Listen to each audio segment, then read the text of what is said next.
Hello everyone, JEE classes परिवार में आप सभी का हार्दिक स्वागत है। मैं हूं प्रियंका शर्मा और आप मेरे साथ मैथमेटिक्स पढ़ते हैं। देखिए, जैसा कि आप सभी जानते हैं, हम मैट्रिसेस पढ़ रहे हैं। आव्यूह कहा जाता है इसे हिंदी में। लास्ट लेक्चर में हमने आपको बताया था कि स्क्यू सिमेट्रिक, सिमेट्रिक ये मैट्रिक्स क्या होती हैं। इससे पहले हमने आपको ट्रांसपोज बताया था मैट्रिसेस का। आज हम पढ़ने वाले हैं ऑर्थोगोनल मैट्रिक्स। ऑर्थोगोनल मैट्रिक्स या हिंदी में कहें तो लांबिक आव्यूह या लंब कोणीय आव्यूह किसे कहते हैं। देखो, आपने ट्रांसपोज निकालना सीख ही लिया है मैट्रिक्स का। यदि किसी स्क्वायर मैट्रिक्स की उसके ट्रांसपोज से मल्टीप्लाई कर दी जाए और मल्टीप्लाई करने के बाद रिजल्टेंट एक आइडेंटिटी मैट्रिक्स आए, तो हम उसे कहते हैं कि ये जो मैट्रिक्स है, ये मैट्रिक्स हमारी ऑर्थोगोनल मैट्रिक्स है या फिर लंब कोणीय मैट्रिक्स है या फिर लांबिक आव्यूह है। ठीक है, चलिए जो हमने अभी बोला है वो लिख देते हैं डेफिनेशन में। ऑर्थोगोनल मैट्रिक्स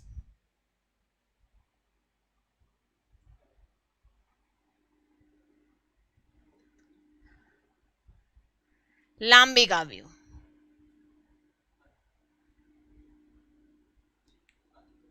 लांबिक आव्यूह या लंब कोणीय आव्यूह। ठीक है, लंब कोणीय आव्यूह क्या है? ये लांबिक आव्यूह या लंब कोणीय आव्यूह। अ मैट्रिक्स या फिर अ स्क्वायर मैट्रिक्स, एक वर्ग आव्यूह जो कि जिसका उसके ट्रांसपोज से मल्टीप्लाई करने के बाद आइडेंटिटी मिल जाए, उसको हम ऑर्थोगोनल मैट्रिक्स कहते हैं। तो लिखते हैं square matrix A is said to be orthogonal. Square matrix A is said to be orthogonal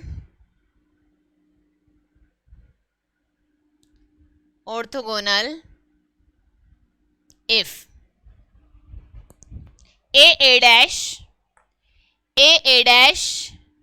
या a dash a is equal to identity. यदि ऐसा हो जाए तो हम कहते हैं कि जो दी गई मैट्रिक्स है वो ऑर्थोगोनल मैट्रिक्स है। एक वर्ग आव्यूह लांबिक, एक वर्ग आव्यूह ए लांबिक आव्यूह कहलाता है या लंब कोणीय आव्यूह कहलाता है। ये डेफिनेशन भी आपको याद रखनी है जो भी हम लिखवा रहे हैं। कहलाता है यदि a डैश या a dash a is equal to identity हो जाए तो इस टाइप का मैट्रिक्स एक ऑर्थोगोनल मैट्रिक्स है। फॉर एग्जाम्पल ले लेते हैं। मान लीजिए a दिया गया है हमें sine theta cos theta minus sine theta cos theta, इस टाइप से वैल्यू दी गई है। साइन अल्फा या साइन थीटा किसी भी फॉर्म में आप लिख सकते हैं, कोई प्रॉब्लम नहीं है। ठीक है, हम थीटा की फॉर्म में लिख लेते हैं। तो ये हुआ हमारा sine theta cos theta minus cos theta sine theta, ये a है। हमें a डैश लिखना है, उसके बाद a डैश की जो वैल्यू है उसे आइडेंटिटी लाकर दिखाना है। a डैश लिखते हैं, क्या हो जाएगा? a डैश रो है, कॉलम बना देंगे sine theta cos theta. Cos theta sine theta लिखा हुआ है तो हम इसको क्या लिखेंगे? इसको ऐसे लिख देते हैं minus cos theta sine theta. अब आपको क्या करना है? मल्टीप्लाई कर देना है। आप इसकी इसके साथ कीजिए या इसकी इसके साथ कीजिए, कोई प्रॉब्लम नहीं है। दोनों ही स्क्वायर मैट्रिक्स हैं तो दोनों ही तरीके से मल्टीप्लाई पॉसिबल है। a डैश लिख दीजिए या a डैश a लिख दीजिए। a डैश a क्या था हमारा? a था साइन थीटा कॉस थीटा। लिखते हैं sine theta cos theta minus cos theta sine theta. a ये है। a डैश क्या आया था हमारा? Sine theta cos theta minus cos theta sine theta. इसकी इसके साथ मल्टीप्लाई करेंगे, फर्स्ट रो की फर्स्ट कॉलम में मल्टीप्लाई करेंगे तो देखिए क्या वैल्यू हो जाती है। आप इसकी इसके साथ करेंगे तो sine theta into sine theta sine square theta. इसकी इसके साथ cos theta into cos theta cos square theta. इसकी इसके साथ फर्स्ट एलिमेंट की फर्स्ट एलिमेंट के साथ minus sine theta cos theta. इसकी इसके साथ तो plus cos theta sine theta. ऐसे ही आप इसकी इसके साथ मल्टीप्लाई करेंगे तो इसकी इससे हो जाएगी minus sine theta cos theta plus इसकी इसके साथ हो जाएगी साइन थीटा कॉस थीटा।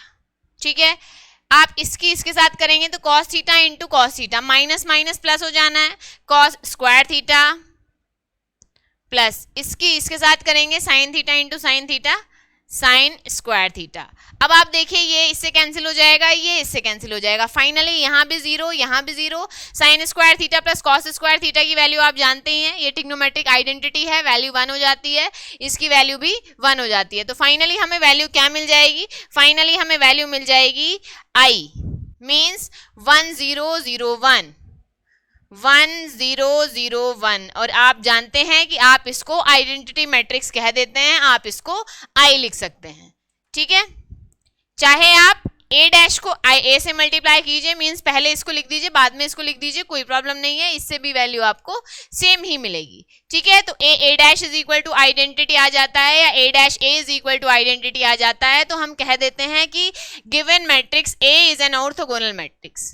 ठीक है, ये जो दी गई मैट्रिक्स है ये ऑर्थोगोनल मैट्रिक्स है, तो लिख देंगे therefore A is orthogonal.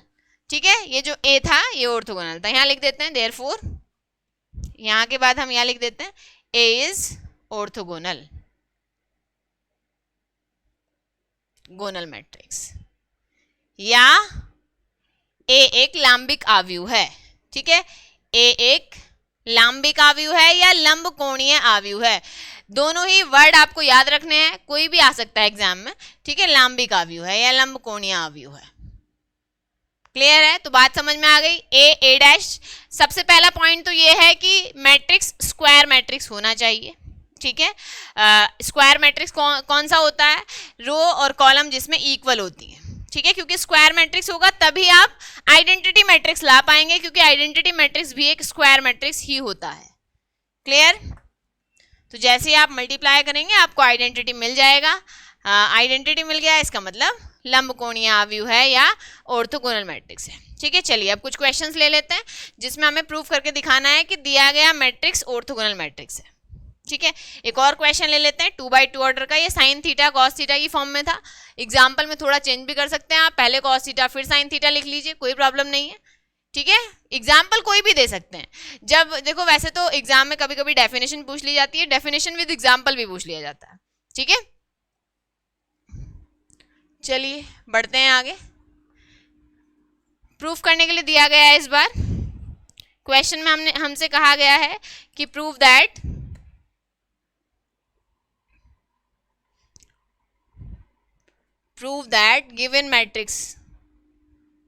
Given matrices are orthogonal।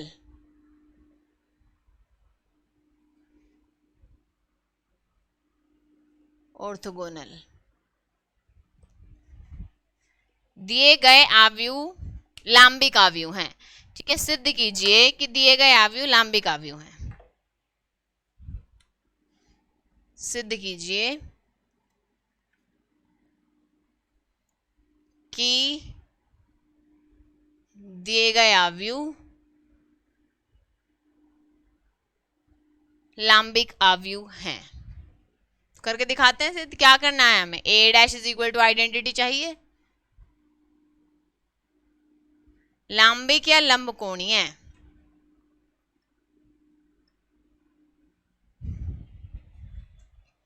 First A is equal to 1/√2 1 - 1 1 1 1 - 1 1 1। अब आपको क्या करना है, A dash is equal to identity लिखना है, तो पहले आप ए डैश की वैल्यू लिखेंगे। ए हमें गिवन है, ए डैश लिख देना है, गिवन ए 1/√2 1 - 1 1 1। इसके बाद हमें लिखना है ए डैश। ए डैश क्या हो जाएगा, डैश मतलब हमें इसका ट्रांसपोज लिख देना है। देखो पहले ये जो बाहर लिखा हुआ है एज इट इज रहेगा, ये प्रॉपर्टी कहती है किसी भी मैट्रिक्स की कि यदि ऐसा लिखा हुआ है के ए डैश तो आप लिख देते हैं के ए डैश। क्लियर, कांस्टेंट वैल्यू या फिर स्केलर क्वांटिटी बाहर आ जाती है, मैट्रिक्स का ट्रांसपोज हो जाता है। ठीक है, तो हमने इस कांस्टेंट वैल्यू को एज इट इज लिख दिया है। जो मैट्रिक्स है उसका ट्रांसपोज करेंगे तो रो को कॉलम बना देंगे, कॉलम को रो बना देंगे। It means 1 - 1 1 1। ठीक है, ये हो जाएगा, कोई प्रॉब्लम नहीं है। अब देखिए आपको क्या करना है, ए डैश या ए डैश ए भी कर सकते हैं। 1/√2 1 - 1 1 1 1/√2 1 1 - 1 1 1/√2 1/√2 तो 1/2 हो जाएगा। ठीक है, 1/√2 का स्क्वायर हो जाएगा, तो आप इसको लिखेंगे ए डैश इज इक्वल टू 1/2 और बाकी की मल्टीप्लाई आप कर देंगे 1 - 1 1 1। सेकंड है हमारा 1 1 - 1 1। देखो 1/2 इसके साथ मल्टीप्लाई करेंगे तो 1 × 1 1 हो जाएगा, इसके साथ माइनस माइनस प्लस। ठीक है, आप इसके साथ करेंगे, पहले एलिमेंट के साथ 1, दूसरे एलिमेंट के साथ, ये -1 है एक +1 है तो -1 आ जाएगा फाइनली। आप इसके साथ करेंगे 1 × 1 1 1 × -1 इट मीन्स -1। क्लियर, आप इसके साथ करेंगे 1 × 1 1 हो जाएगा, 1 × 1 1 हो जाएगा। तो फाइनली वैल्यू आपको क्या मिल जाएगी, देखिएगा 1/2 2 0 0 2। बाहर 1/2 दिया गया है, आप इस 1/2 के अंदर मल्टीप्लाई कर दीजिए। जैसे ही आप इसके अंदर मल्टीप्लाई करेंगे 2 से 2 कैंसिल हो जाएगा, इस 2 से ये 2 भी कैंसिल हो जाएगा, तो फाइनली हमें वैल्यू मिल जाएगी 1 0 0 1 which is an identity matrix. ठीक है, आइडेंटिटी मैट्रिक्स कहते हैं इसको या यूनिट मैट्रिक्स कहते हैं। ठीक है, जब हमने इसकी डेफिनेशन आपको लिखवाई थी तब बताया था कि ये यूनिट मैट्रिक्स है या आइडेंटिटी मैट्रिक्स है। तो यहाँ लिख देंगे since A dash is equal to identity therefore A is orthogonal. ठीक है, ए लांबिक आव्यूह है। क्लियर, समझ आ गया। 2/2 की मैट्रिक्स थी, आप इसको भी एग्जाम्पल की फॉर्म में लिख सकते हैं। ठीक है, कोई प्रॉब्लम नहीं है। चलिए आगे बढ़ जाते हैं, नेक्स्ट क्वेश्चन पर चलते हैं। अब हम एक क्वेश्चन ऐसा ले लेते हैं जो ऑर्डर 3 का है, ऑर्डर 3/3 है, उसमें हम आपको प्रूव करके दिखाएंगे कि ये ऑर्थोगोनल मैट्रिक्स है। ठीक है, ऑर्डर 3 का क्वेश्चन ले लेते हैं, कोई प्रॉब्लम नहीं है, बस कैलकुलेशन थोड़ी बड़ी हो जाएगी। ठीक है, तो यहाँ पर ए को चेंज कर देते हैं। क्लियर हो गया ना, क्वेश्चन एज इट इज पूछा जाता है कि प्रूफ कीजिए ये जो मैट्रिसेस हैं ये ऑर्थोगोनल मैट्रिसेस हैं। यहाँ हमने मैट्रिसेस लिखा है क्योंकि हम एक से ज़्यादा क्वेश्चंस लिखने वाले थे। ठीक है, अब एग्जाम में एक क्वेश्चन आएगा एक बार में तो मैट्रिक्स लिखा हुआ मिलेगा, मैट्रिसेस नहीं मिलेगा। ठीक है, चलिए सेकेंड पार्ट पर चलते हैं हम अपने। सेकेंड पार्ट में हमें इस बार 3/3 ऑर्डर का मैट्रिक्स दिया गया है। ठीक है, तो ले लेते हैं, कोई प्रॉब्लम नहीं है। 3/3 ऑर्डर का मैट्रिक्स, जैसे हमने इसको 2/2 ऑर्डर का प्रूफ किया वैसे 3/3 का कर देंगे। आपको मल्टीप्लाई तो करनी है, कैलकुलेशन बस थोड़ी सी बढ़ जाती है यदि ऑर्डर बढ़ जाता है तो क्योंकि रो और कॉलम्स उसमें ज़्यादा हो जाती हैं, रो और कॉलम ज़्यादा हो जाएंगी इट मीन्स कैलकुलेशन ज़्यादा हो जाएगी। ठीक है, ए डैश कर दीजिए या ए डैश ए कर दीजिए, दोनों को मल्टीप्लाई करके दिखाने की आवश्यकता नहीं है। ठीक है, कोई भी एक दिखा दीजिएगा, सेम ही रहेगी वैल्यू। देखो आइडेंटिटी, वैसे हमने क्या बताया था आपको कि आइडेंटिटी मैट्रिक्स का 1 होता है। ठीक है, वैल्यू दी गई है 1/3। सेकेंड पार्ट 1 2 2 1 2 2 2 1 -2 एंड -2 2 -1 2 -1, ये है ए की वैल्यू। अब आपको क्या करना है, ए डैश लिख देना है। ए डैश, ए तो गिवन है ही,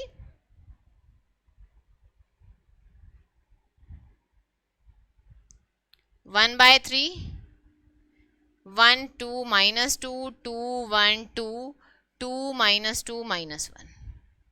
ठीक है, ये वैल्यू हमने लिख ली है। आगे बढ़ते हैं, इसके बाद हमें ए डैश लिख देना है। 1/3 एज इट इज आ जाएगा, पहला रो फर्स्ट कॉलम तो 1 2 2, second row second column 2 1 -2, third row third column -2 2 -1। आपको ए डैश कर देना है, ए डैश। नाउ ए क्या है, 1/3,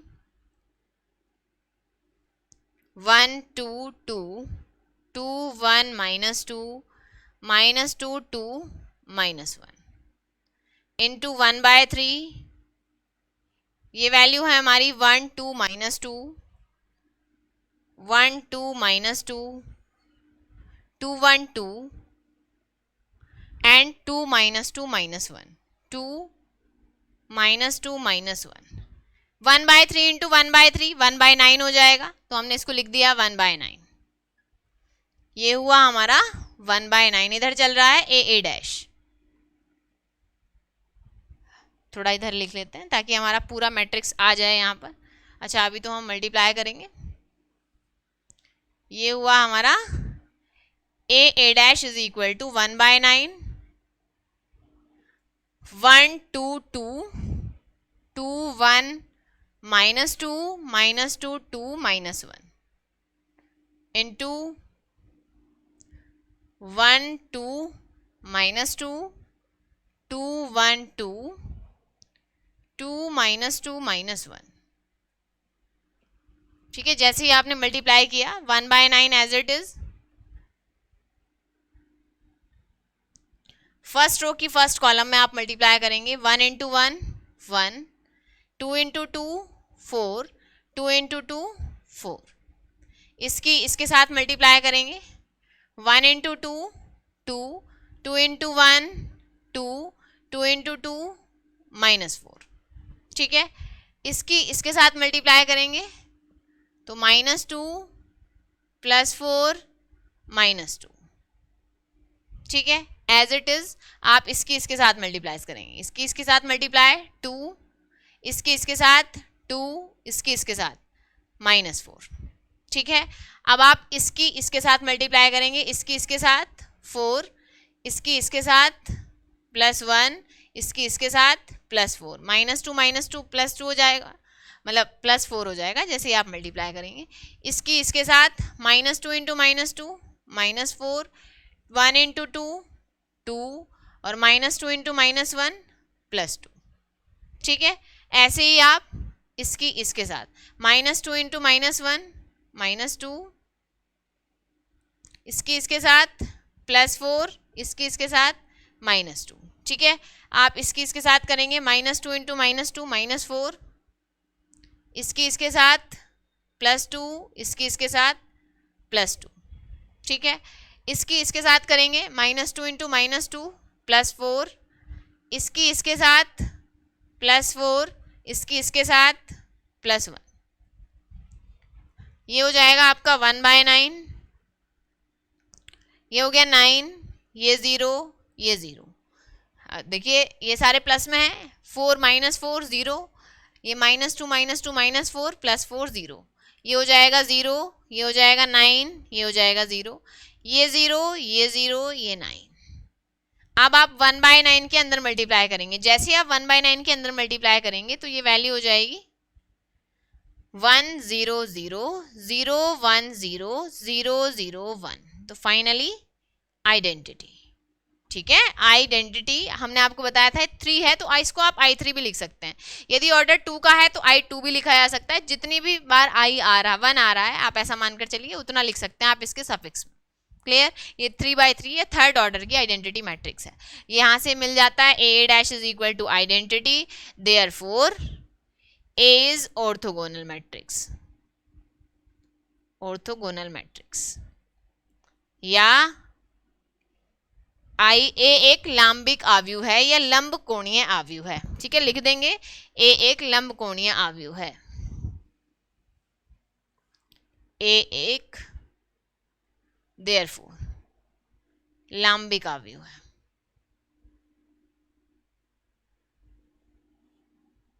आव्यूह है या फिर लंब कोणीय आव्यूह। क्लियर, बात समझ में आ गई। चलिए आगे बढ़ जाते हैं। देखो ये तो बात हुई हमारी ऑर्थोगोनल मैट्रिक्स की। अब ऑर्थोगोनल मैट्रिक्स से आगे बढ़ते हैं। अब हम बात करेंगे माइनर और कोफैक्टर की। माइनर और कोफैक्टर क्या है?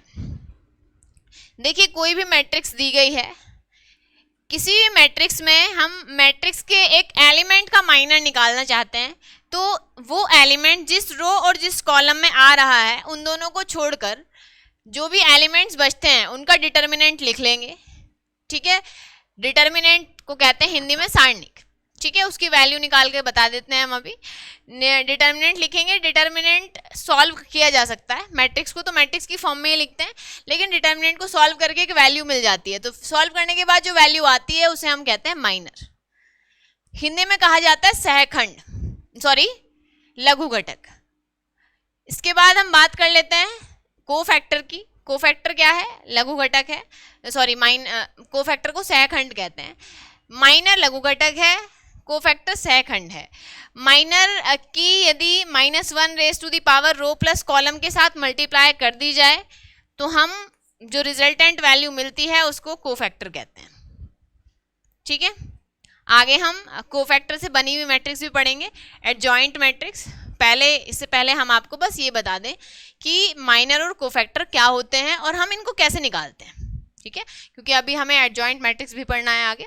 चलिए, तो पहले लिखते हैं minors and cofactors. Minors and cofactors, लघु घटक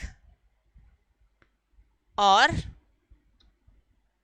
सहखंड।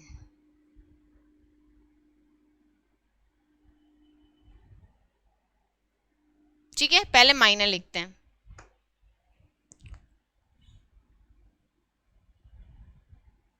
मान लीजिए ए कोई मैट्रिक्स है आई जे। ठीक है, ए आई जे कोई भी स्क्वायर मैट्रिक्स है या कोई किसी भी टाइप की मैट्रिक्स है, वैसे तो स्क्वायर मैट्रिक्स ही होनी चाहिए, be a square matrix.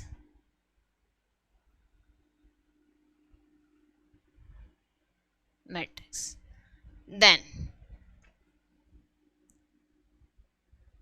Minor of element i a i j, minor को हम रिप्रेजेंट करते हैं एम आई जे से। ठीक है, तो यहां लिख देते हैं minor m i j of an element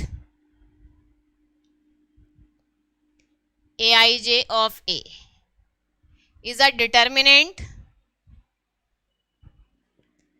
is the determinant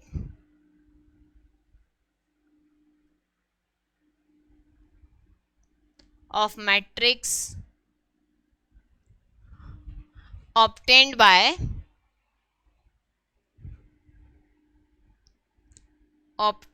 deleting ith row and jth column.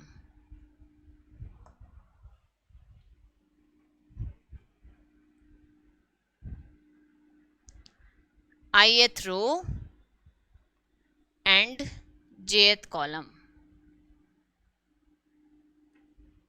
अब डिटर्मिनेंट कैसे निकालेंगे ये भी हम आपको निकाल के दिखाएंगे। कॉलम ऑफ ए, तो लिखते हैं यहां पर, मान लीजिए माना ए is equal to A i जे एक वर्ग अवयव है।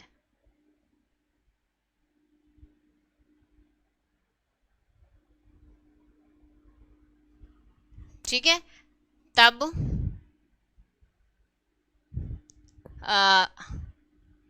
ए के अवयव ए आई जे के लघु घटक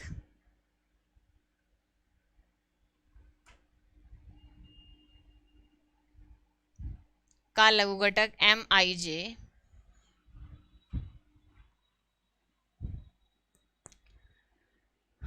क्या होता है? अवयव ए से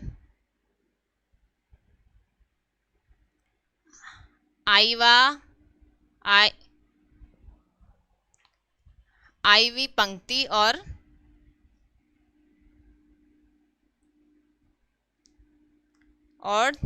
जेवे स्तंभ को हटाकर प्राप्त किए गए अवयव का सारणिक है। ठीक है, प्राप्त किए गए अवयव भाई आव्यूह का सारणिक है या सारणिक का मान है, ये भी लिख सकते हो।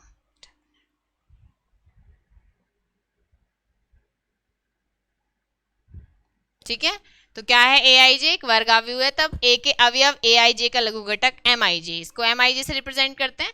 आव्यूह ए से आप ith कॉलम और ith row and jth column को डिलीट कर देते हैं, तो यही हमने हिंदी में लिख दिया, iवीं पंक्ति और jवें स्तंभ को हटाकर प्राप्त किए गए आव्यूह जो कि मैट्रिक्स प्राप्त होगी उसका डिटर्मिनेंट है। मान लीजिए फॉर एग्जाम्पल ऐसा लिखा गया है, A इज इक्वल टू है आपके पास 2 3 4 5, ठीक है, स्क्वायर मैट्रिक्स है, ऑर्डर 2 का मैट्रिक्स है ये। तो आप क्या करेंगे, आप लिखेंगे पहले, मान लीजिए आपको इसका माइनर लिखना है क्या ये, अगर देखा जाए तो A11 का माइनर है, A11 है ये, ठीक है, तो आप इसको लिख लेंगे माइनर ऑफ 2, तो आप इसको M11 लिख सकते हैं। करना क्या है, आपको इसको हटा देना है, इसको हटा देना है, इसका डिटर्मिनेंट ले लेना है। यहाँ पर डिटर्मिनेंट लेने की आवश्यकता ही नहीं है क्योंकि एक ही वैल्यू लिखी गई है, ठीक है। ऐसे ही यदि आप चाहते हैं कि माइनर ऑफ 3 लिखें तो M12 first row second column, ठीक है, तो क्या हो जाएगा, आपको इसको और इसको छोड़ना होगा, केवल ये वैल्यू आ जाएगी, वैल्यू क्या हो जाएगी 4 हो जाएगी। ऐसे ही आप लिखना चाहते हैं यदि इसका, तो इन दोनों को छोड़ देंगे, ये आ जाएगा, ठीक है। आप मान लीजिए 4 का लिखना चाहते हैं M21 second row first column, तो इसको छोड़ दिया, इसको छोड़ दिया, वैल्यू बचती है 3, क्लियर। ऐसे ही आप यदि 5 का लिखना चाहते हैं, माइनर ऑफ 5 M22, तो क्या हो जाएगा, आप इसको छोड़ देंगे, इसको छोड़ देंगे, वैल्यू आएगी 2, ठीक है, क्लियर है। अब बात कर लेते हैं कोफैक्टर की, ठीक है। कोफैक्टर क्या हो जाता है, माइनर आप निकालना सीख ही गए हैं, कोई प्रॉब्लम नहीं है, माइनर इससे निकाला जाता है। यहाँ पर यदि ऑर्डर 3 का मैट्रिक्स है तो भी बताते हैं आपको माइनर कैसे निकाला जाता है, ठीक है। यदि यहाँ पर ऐसे ना होकर ये हो जाए, मान लीजिए फॉर एग्जाम्पल ऐसे ना होकर एक एक वैल्यू और बढ़ जाती है, मान लीजिए ये हो जाए 1 2 3 4 5 6 7 8 9, ये हो जाए, और आपसे कहा जाए कि आपको 1 का माइनर लिखना है, तो आप क्या करेंगे, माइनर ऑफ 1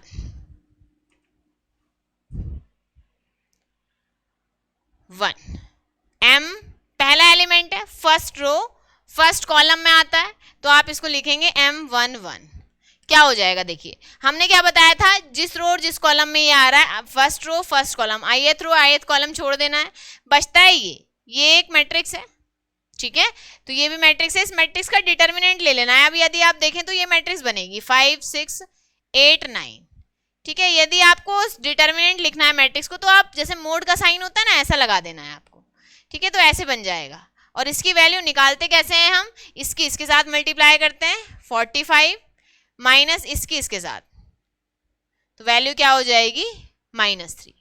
फॉर एग्जाम्पल आपको मान के चलिए 5 का माइनर लिखना है, ठीक है, तो माइनर ऑफ 5, कौन सा रो है ये, सेकंड रो है, कौन सा कॉलम है, सेकंड कॉलम है, तो क्या हो जाएगा M22।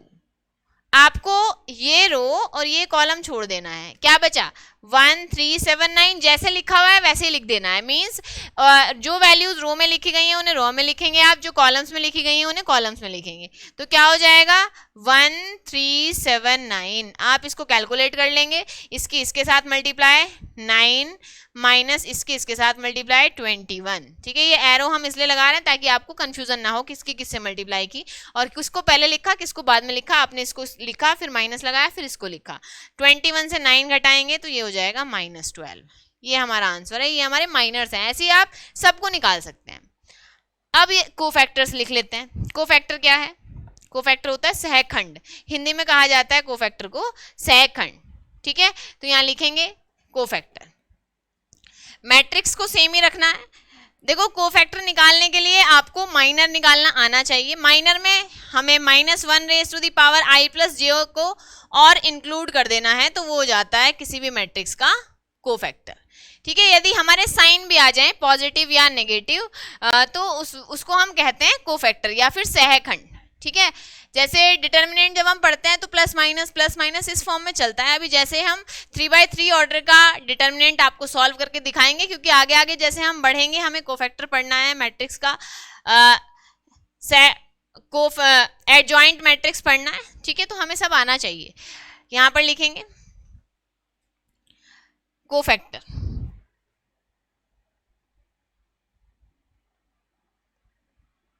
मान लीजिए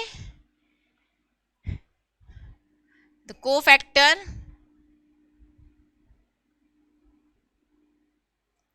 Aij of an element Aij of matrix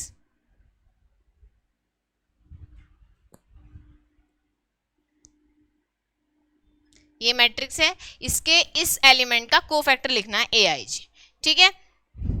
is defined as, या फिर क्या होता है इसको हम ऐसे लिखते हैं Aij is equal to -1 raise to the power i plus j Mij, ठीक है। Mij क्या है, where Mij is equal to minor of Aij, Mij is equal to minor of Aij, ठीक है। तो यहां लिख लेते हैं आव्यू A is equal to Aij के अवयव Aij का सहखंड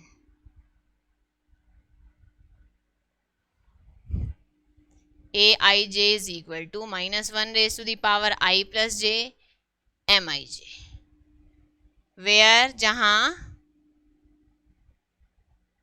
Mij Aij का लघु घटक है, इज इक्वल टू लघु Aij का लघु घटक।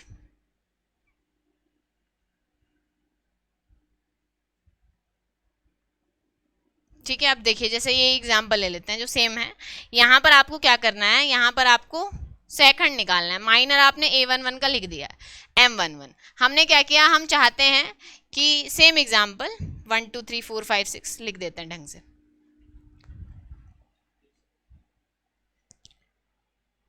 1 2 3 4 5 6 7 8 9, ठीक है। आप माइनर निकाल चुके हैं 1 का, आप चाहते हैं कि 1 का कोफैक्टर लिखें, तो आप क्या लिखेंगे, कोफैक्टर ऑफ 1